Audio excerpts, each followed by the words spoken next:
Okay, what a fucking win that was, man. That's so satisfying. That's one of the most satisfying Vikings wins in a very, very long time. Um, I'm going to try and keep this one a little bit brief. It's a goal of mine to start doing these in a little short time. Big thing for this game today is, you know, it's kind of the culmination of what they've been trying to do in theory, or we've all been saying they need to do. Which is just is be more aggressive on offense, really take it to them. This has to be an offensive led team. And I thought they very much were an offensive led team today. Obviously, some of it was circumstance because you're getting torched by Aaron Rodgers for the whole second half, and but you know they didn't back down. They didn't back down. They didn't cower even when things were going. Even when Packers got momentum at a couple points. Vikings. It's not like the Vikings curled up into a ball. Even like the right before halftime, they did take a deep shot. It didn't work out, but you know, and then they got right back to it in the third quarter. Went down, scored, and one of the big things is they never relinquished the lead. You know, they never were playing from behind. They never had to worry about that stuff. They were always playing. Like, not that they were necessarily always in control of the game, but I think they kind of were in control of the game for the most part. Um, they were never like on their heels, which we've seen a lot of times. Like obviously, like stuff like that Baltimore game where it just got ridiculous there for a while. Um, but you know, first half, you know, defense played well enough. Like they weren't dominating or anything like that, but anytime you hold Aaron Rodgers to 3 points, that's good. They were getting some pressure. They got a couple sacks. They got that one strip sack where we unfortunately didn't get the ball, but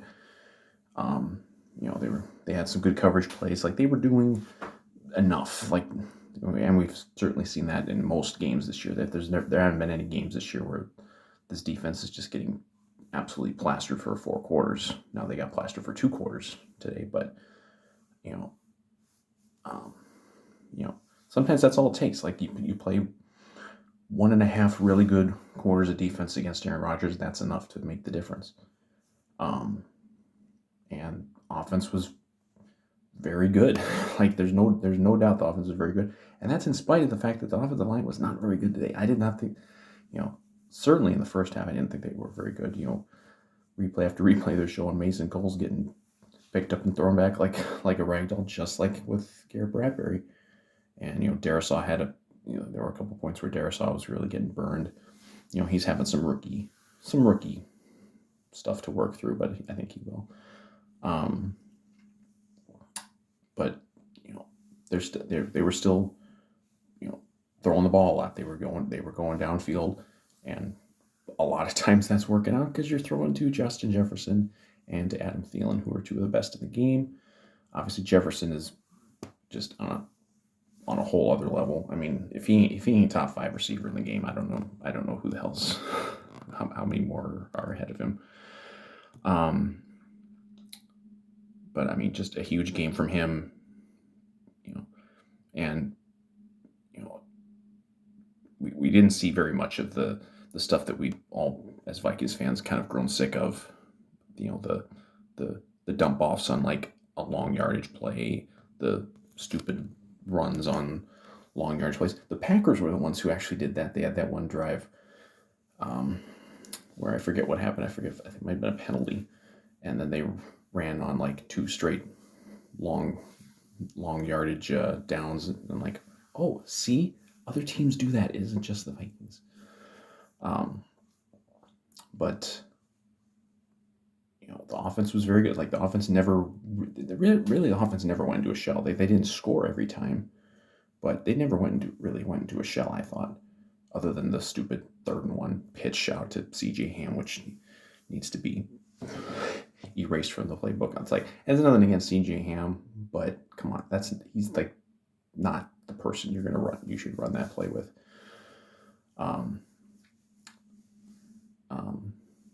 But like they never went into a shell. Like they were very, really productive in the first half. I'm sure people.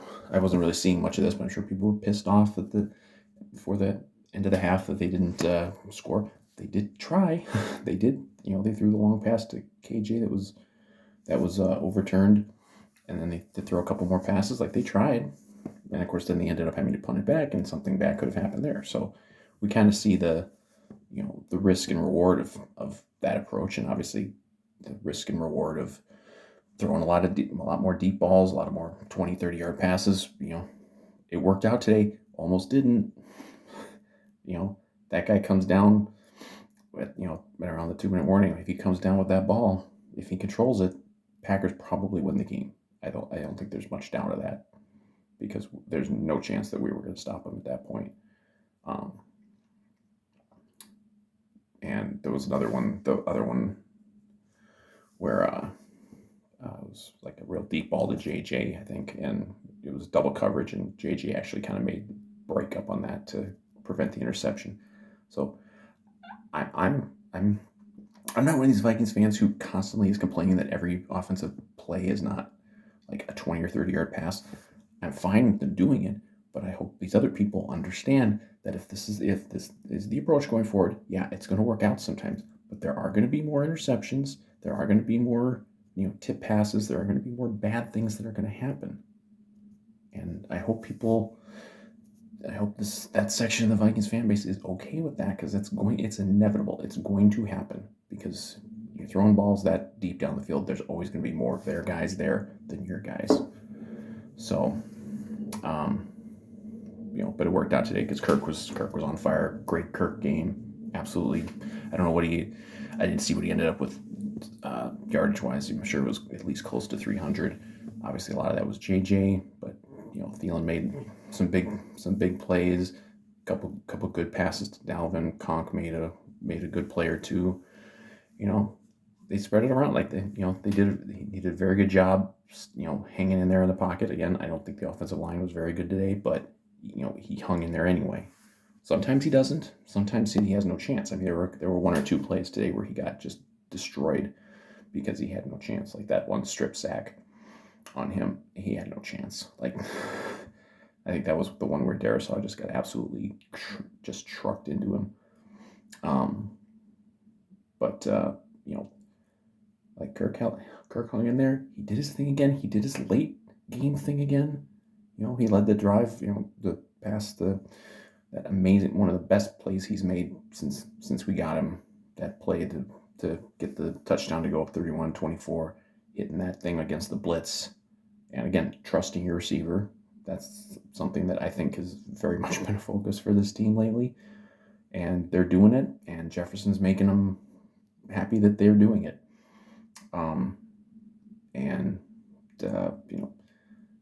Again, it's not always going to work out. Absolutely worked out on that play.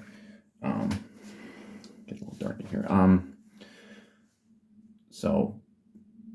But I mean, Kirk did his thing, and like that was what, two something left when he hit that touchdown. Like that's not I don't know if that would have counted as a game-winning drive. I mean, the goalposts are always moved on Kirk so much that you never know what the Kirk haters count as. Well, this is a game-winning drive or a clutch drive. But he got it done there, and then he got it done at the end. And yeah, he needed the break. He needed the break of the guy goes up for the interception, comes down, and the ball pops out as he hits the ground. But other quarterbacks get those breaks all the time. How many dropped interceptions has Tom Brady had? Like, and that was against, what was the NFC Championship game last year? Tom Brady had like 3 interceptions that were just flat out dropped. Like, that's going to happen sometimes. It doesn't happen to anyone as much as it happens for Brady, but like Kirk got one of those breaks today. The guy didn't make the play, and even almost just as important and maybe more important. It wasn't like they got scared. It wasn't like, oh my god, he almost threw an interception. We have to rein it all in now and play really cautious. No, they just kind of went back to doing their thing because it hadn't really been stopped that much in the whole game. And they go down and they hit the big play to Cook, the big play to Thielen, and I was screaming on my live video screaming for them to punch in and go for the touchdown. I understand why they didn't. I mean,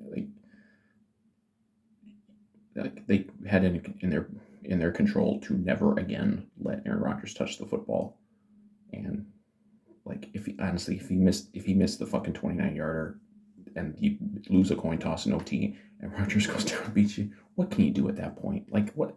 Like, as much as you often think that it's just the football gods are against you. Like, if that happened, I mean, it would be no doubt anymore. But you know, like, so I understand why they did it, and it worked out because Joseph hit the kick, and he redeemed himself for missing the PAT earlier. But he also hit a 50-yarder early in the game. Like, he's a weird kicker, man.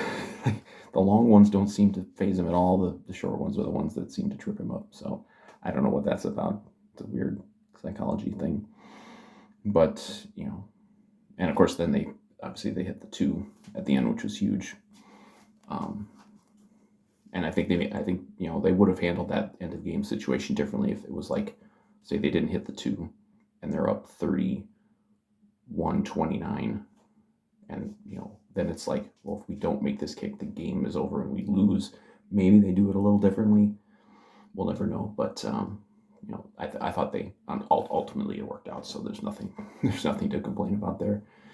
And in general, I think Greg Joseph has been okay. Like,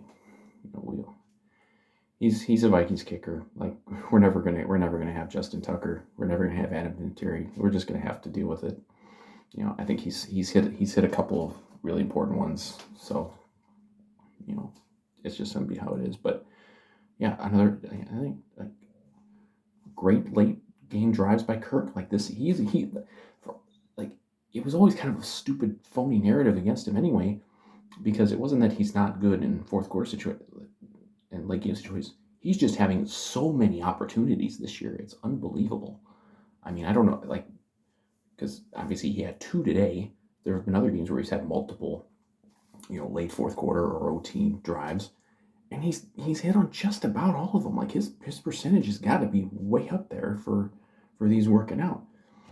And they're not always going to work out, but I mean, he doesn't get the credit for the one in Arizona because the guy misses a field goal. So, but just a great game by Kirk. I mean, great game by Jefferson. Thielen, big plays. Cook, big plays. I don't know what he ended up with on the ground.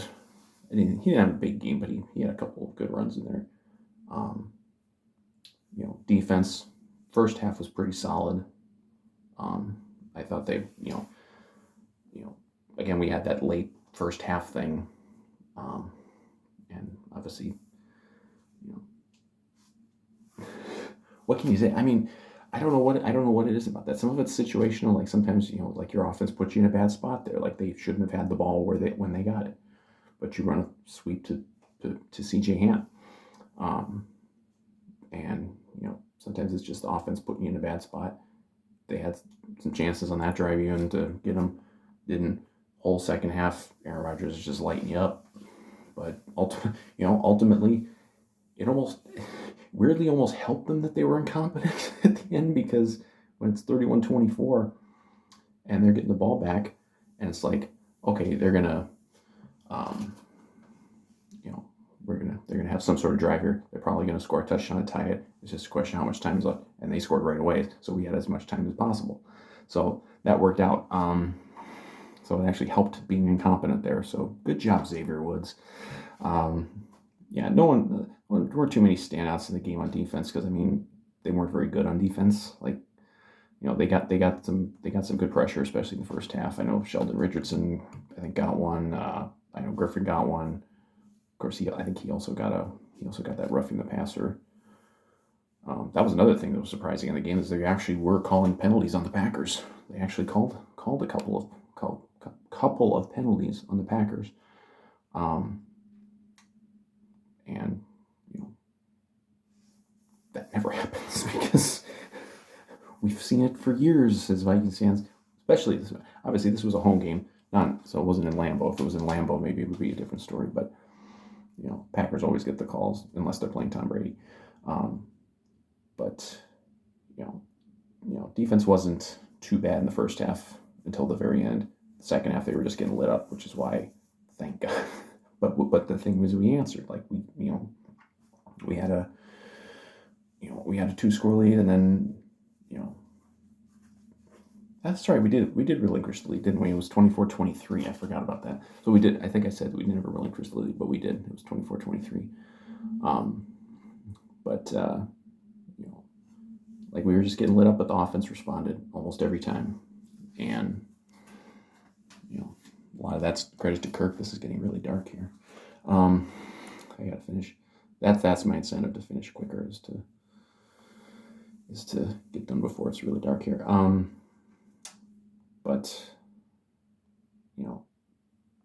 like they got done. Like this had to be. This happens a lot in these games, depending on a point. Like you have to just assume you have to score a lot of points. You can't just be like, well, we're gonna play close to this, and they've done it and it's burned them.